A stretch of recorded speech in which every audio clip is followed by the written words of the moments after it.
Good evening, Kindred. I am Teranz, and welcome back to more Vampire the Masquerade Shadows of New York. Last time we found a gentleman trying to sneak into his girlfriend's house/room and had a discussion with him and basically told him to confront his dad. Then we managed to find Tamika somehow. And basically worked out a deal where if we get her ring back from Torque, and then get it to her, she'll give us some information if we help her get out of the city. And basically her sending us to Torque is a way for us to talk to him. So yeah, that's kind of where we're at, and we will go from there. And what the hell are you doing here? Oh yay, it's the pissy lady from Torque's inner circle. I'm here to see Torque. Figured as much. Should have gone through his security first. Get out. And what if he tells me to stay? Fat chance, move your ass before I throw you out. Thought you might be more open to cooperation after our last talk. Not when you're trying to make deals behind my back. Mia, it's okay. There he is.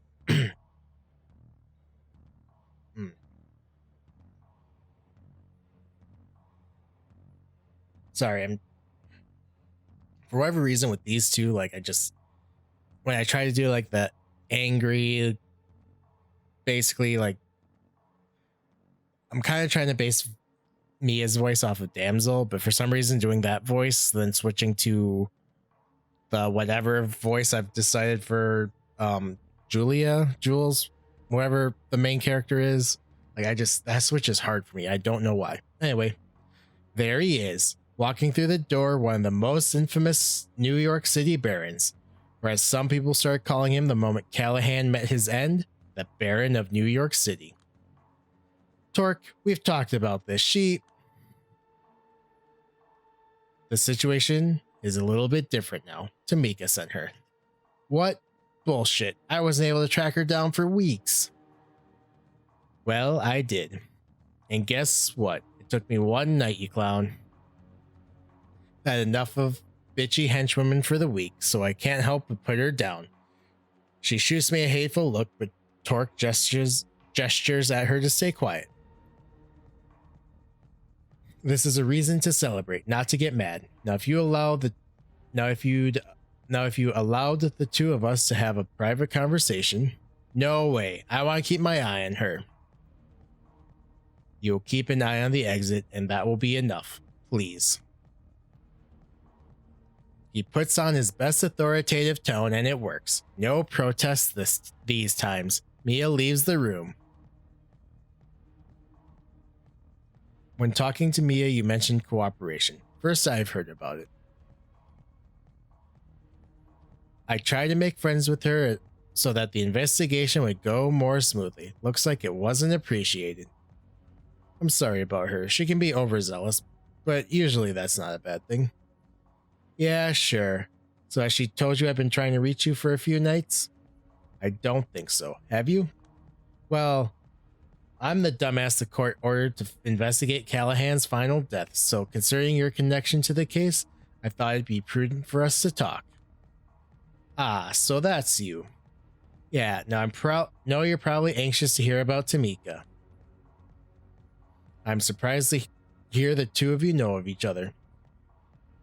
We actually met through this investigation. Anyway, as I was saying, I know you probably can't wait to hear about her, but I'd like to ask you a few questions first. I understand. Do your job. Did you know Douglas Callahan? Of course, we were both barons. Kept having professional obligations to meet each other, but that was it. What was your private opinion of him? Same as everyone else. A racist clown mentally stuck in the 18th century who spent too much time keeping the Anarchs down. I'm glad he's gone. You mean you're glad he's met his final death? Well, you know what they say. Hate to see you go, love to watch you leave. Weren't you the first kindred who saw his corpse? I was, but it was his ghouls who found him. By the way, we've established that some of them tampered with the crime scene. They were properly disciplined for that. Convenient story. Let's move on. What was your alibi for that night? None. I was running around town the entire night, but taking care of various issues unrelated to Callahan.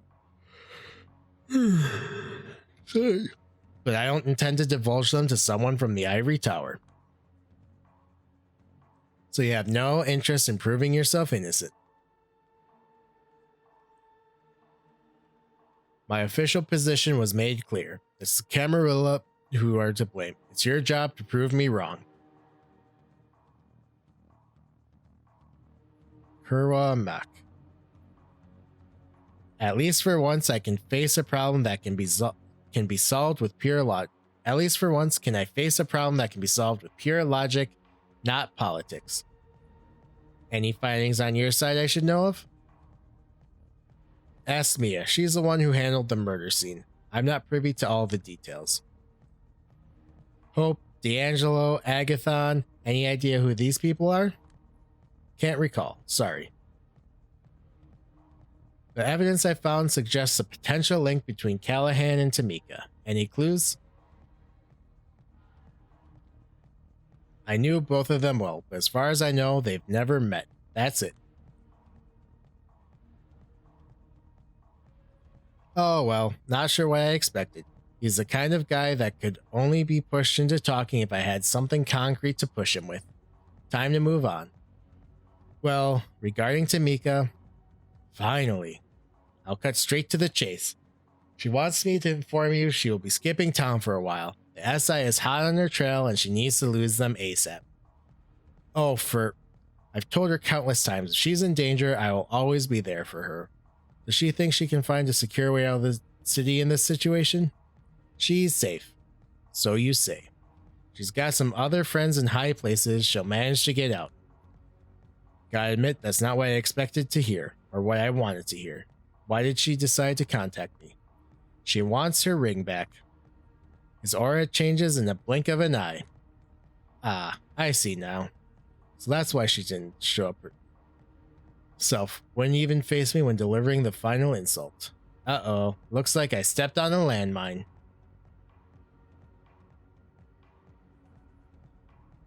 No way the ring I'm jumping ahead here. She said the ring was a symbol of the trust she put in me. No way in hell am I going to give it away. Not until she gives me the chance to explain myself. I need that ring to get Tamika to talk, but with the way he's acting, it doesn't seem likely he'd be willing to part with it. Might require me to act shitty, but maybe time to change my approach? Fuck it, here we go. Listen, you're obviously the hottest new thing in town. People like you. People follow you. You're set to be the Anarch people think of when they think of New York City. Good for you. But you're obviously way behind when it comes to understanding relationships. Tamika gave it a serious try. She understood her path. She understood yours. She realized they're diametrically opposed. And that's that. Not going to change her mind by acting like a toxic shithead and forcing her to come grovel at your feet if she wants to get back something that has great sentimental value to her. You want to earn her trust again? Don't act like a power-tripping asshole. Show her you're capable of responding to her concerns and that you're capable of being selfless. That's the only thing you can do to change her mind. Sorry. Okay, I'm done. Ah, fuck me and my big mouth. Do I have honesty is the best policy. Alright. He approaches the door and throws it wide open. Mia. Yes, boss? We're done here. Lead the lady out as quick as possible. Yes, boss. I have a lot of things I'd say to describe his behavior, but I don't want to cause a diplomatic incident. No need, I'm going. Thank you for your time. Tell her I'll show her she's wrong. Tell her I'll prove myself worthy of that ring if it's the last thing I do. Whatever. I let myself be led out of the building by Mia. Another mission failed. Time to meet Tamika and tell her the bad news. I find her already waiting in front of the Jewish Museum. How did it go? Let me put it this way. I'm not surprised you dumped him. So you did not succeed. Nah, he got mad and started yelling about how he'll yet prove himself to be worthy of that gift. Then he ran me out of the building. Ha! Is she trying to stop herself from laughing? What's so funny? Nothing, I'll be honest. I kind of expected that. It's just nice to get a definite confirmation he's still a bit of a toxic asshole. That's all. Well, glad I fell for the oldest trick in the book. Would be cool if, for once, a kindred telling me to do one thing didn't mean another thing entirely. Oh, don't be mad. I wanted to be sure of something, and now I am. As far as I'm concerned, you've kept your end of the bargain. It's time to repay the favor. Last year, a certain fledgling appeared in the city and attempted to build a coterie. That list you found on Callahan? That's the list they've got. They contacted each of us and found themselves in deep shit. SI, Kaiser, Sophie Langley, some shadow players manipulating everything from behind the scenes. Then they disappeared. Kaiser, that name popping up once again can't be a coincidence. No one knows where or why. Doesn't really matter. That happens when you punch above your weight. Hope they're doing fine, despite all odds. In any case, Torque got involved too. That's how I met him, actually. He got hurt. Didn't want to say how. Claimed it could put anyone who knew in danger. Whatever happened, it gave him the drive and the desire for change. For 2 months, he was a beautiful kindred, plain and simple. But suddenly, something in him snapped overnight. His tone mellowed out, his actions became timid, his language became more befitting of a political science student than a charismatic leader. I assume he met someone who made him an offer he couldn't refuse, but I have no idea who that was. And then one night I followed him when he went out and saw him scheming at the docks with Callahan. When he came back, we had an argument. When he refused to explain himself, I knew I was on my way out. And that was that. I understand. Wish I'd known that earlier. Might have confronted the facts with him and learned something more. He never told me. Of all kindred, what makes you think he would have told you? She's got a point, I suppose. Alright, thank you. Now it's my turn. Here's your way out. I point at the manhole below our feet. Here's a map of the sewers. Follow the route, then burn it. You'll be looking for a one-eyed Nosferatu wearing tactical gear. Tell him I sent you, then give him the agreed upon amount of money. What kind of route will I be taking anyway? An armored van full of precious coffins. My man knows how to arrange them to allow for unnoticed extra cargo. Her face darkens. The circulatory system? What did you expect? The rich and powerful always get the blood they want one way or another. At least tonight, one of their routes will be used for something good. She drops her shoulders in resignation and opens up the manhole cover. Fine, but remember, if it doesn't work, I'll be back at your doorstep with a vengeance, if it's the last thing I do. I'm sure it will work out fine. Just beware of a giant albino ghoul alligator while you're down there. Tamika rolls her eyes. Sewer ghoul alligator? For your information, it's just a story New York kindred tell to neonates to mess with them when they're still gullible enough to believe anything they hear about their new world. Oh, that makes sense, I suppose. Well, this is a goodbye. If in a few months you hear that the First Light presence in Los Angeles has been decimated, assuming that against all odds I'm still unalive and kicking.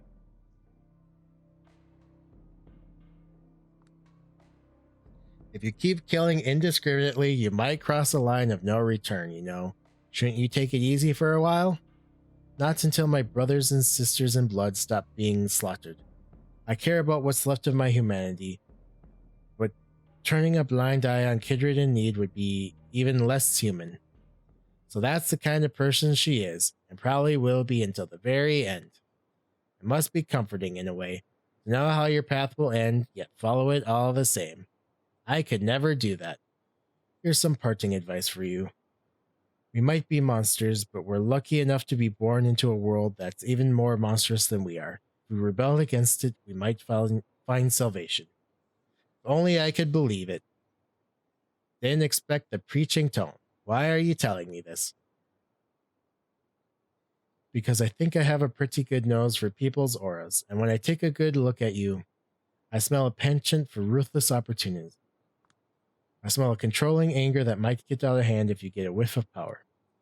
It's not much, just a hunch, but you seem prone to giving into the Camarilla's empty promises of safety and their petite bourgeois values. I think I should take offense to that. I hope you do. It would reflect well on you. In any case, whatever happens, see you in the next life, Julia. Safe travels to Mika. I skipped tonight's visit to the church. I'm not in the mood to see Benoit. I'm still embarrassed about yesterday's outburst. I'm just kind of pissed that none of the clan elders in Chicago bothered to reply to any of my fucking reports. No advice, no feedback, nothing. I feel like I was left utterly alone. Besides, it's late. I always get back to the apartment early in the morning, right before it gets bright. It's getting risky to be out here so close to sunrise. Accidents can happen. Try to get back earlier tomorrow night. Attempt to surprise Dakota. Yeah. I'm back. Yay. How was work? All caught up? I managed to get my deadlines postponed. All of our clients are canceling and delaying their orders left and right. Huh. Does that mean you'll have time to help me with my makeup tomorrow? We'll see. Perfect. Alright, I need to disappear before the sun catches up with me. Hey. Yeah? I love you. Oh. An uneasy silence fills the room. I'm not getting out of this one, am I? No, I have to. I didn't lie to the Baron of New York City tonight, so I'm not going to lie to her. I know. She flashes a sad forced smile as I leave to rest. All right, I just got an achievement. I kind of want to see what it's. All right. Let me trace it. 1, 2, 3, 4. Okay.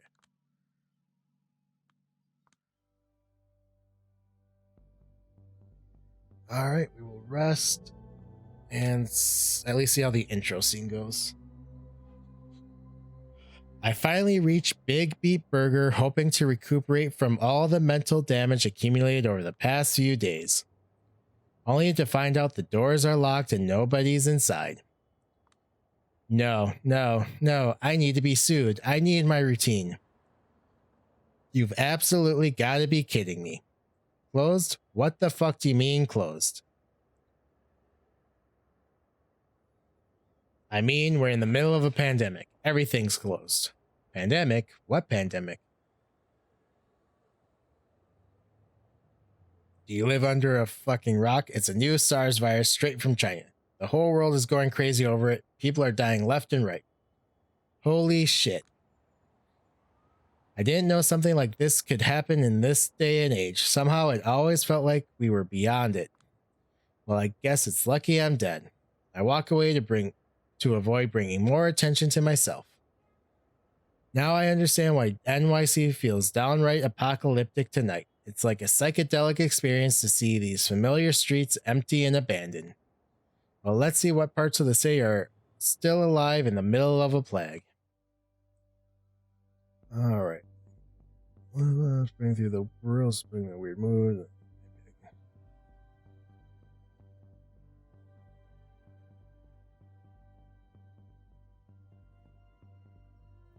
Try this one. I entertained the thought of sneaking through a hospital to see how things appeared up close, but it looked like an actual war zone, so I decided against it. I don't know what I expect with the way healthcare reforms have been going in this state. Fewer facilities in poorer areas, fewer beds, less funding. We're just reaping what we sow. That's why I used to honestly consider going back to the old country.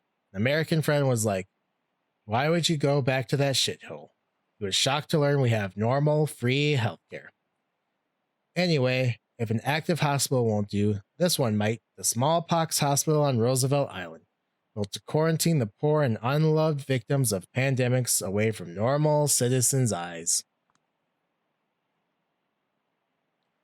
In spite of its disrepair, or maybe partly because of it, the architecture still manages to perfectly convey the building's painful history.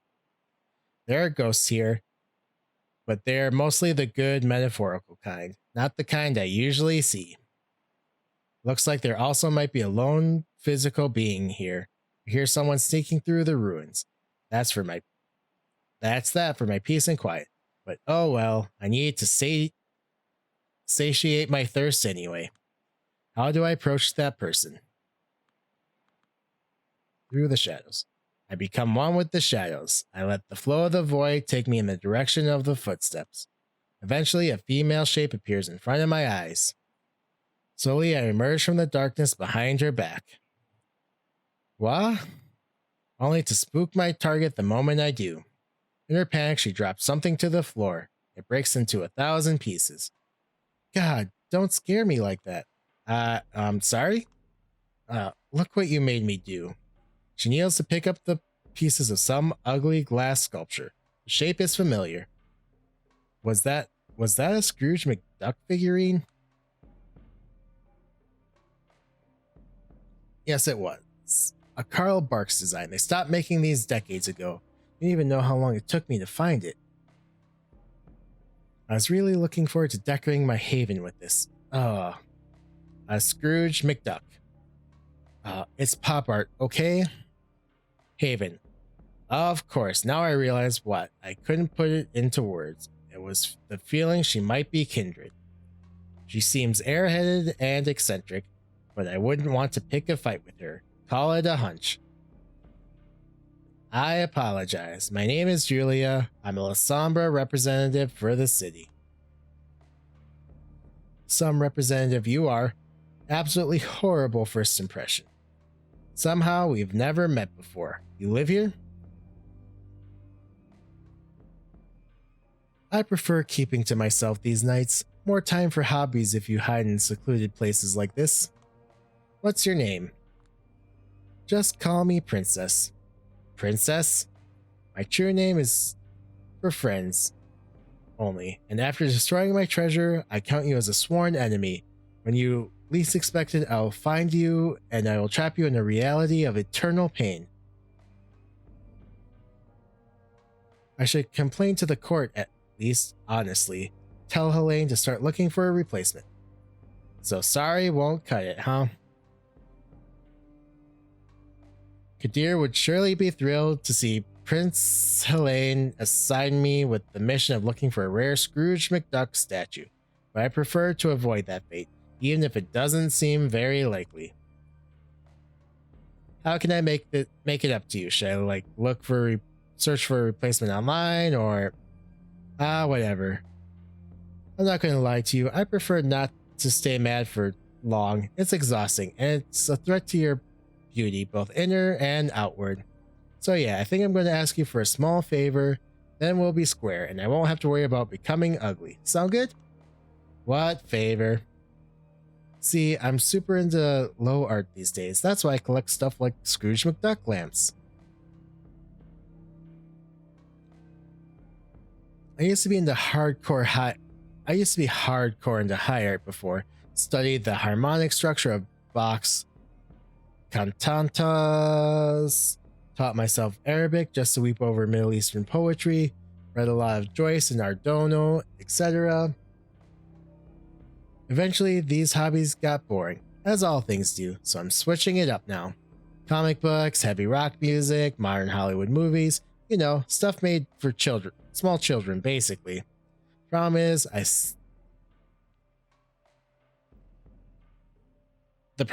think I'm still not low enough. There's still too much mastery of the form, too much restraint, too much respectability, too much tastefulness. I want to feel the rush of gazing into the soul of someone willing to admit to truly degenerate desires and obsessions.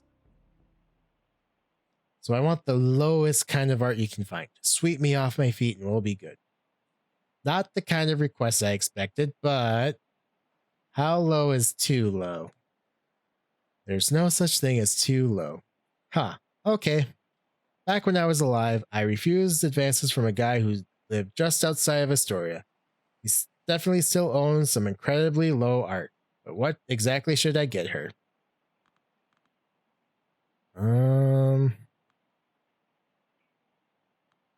try that. Okay, I'll be back in a jiffy. Takes me just over an hour to get there, wake him in the middle of the night, mess with his head a little, and get back with an appropriately low work of art. So, I've got something. Don't be shy, what is it? I pass her a DVD box with a bussy hand-drawn girl licking a giant katana. According to the description he printed for me, this thing is named Ririsu no Daiboken. The cover says Lilith's Carnival. Yeah, no idea why the name is written like that. Anyway, this 90s original video animation presents us with a tale of 5 big-bosomed samurai warriors traveling through America in search of General Hastavista, the Incubus King. Don't let all the titillation misguide you. The main draws here are peerless direction, a nearly avant-garde editing rhythm, and dialogue that coyly comments on traditional gender roles in anime. Once you see the animation in the final battle, you'll understand why it never fails to set Sakuga fans' heart ablaze. Note, Sakuga, unaccountable, in Japanese anime is a sequence of noticeably higher quality used to highlight a particularly important scene. So yeah, it sure does sound like low art. Eyes down, I await her response. This is great. It is? Yeah, I have no idea what I'm looking at, but I can feel that it's utterly degenerate and naked in its intentions. Just what I needed. Believe me, I've had more than enough art trying to dazzle or win me over or be used as a stepping stone in someone's illustrious career. I just want someone to be like, screw it. I don't want to impress anyone. I don't want to get anywhere. I just want to vomit out my soul for all the freaks like me to see.